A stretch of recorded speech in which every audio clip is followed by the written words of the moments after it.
Jason, just coming to you with another inspection tip for today. So today we're going to talk about trees. These nice big maple trees look amazing, add shade to your house. Really overall pretty good, but you gotta watch out how close, even this far away from the house here, quite a ways away, has potential issues. So these trees here like to grow their roots sideways out here. You can kind of see it growing along the ground out here. They'll continue to grow along until they start lifting up your sidewalk.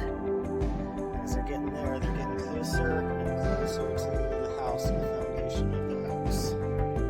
Definitely something you want to keep an eye out.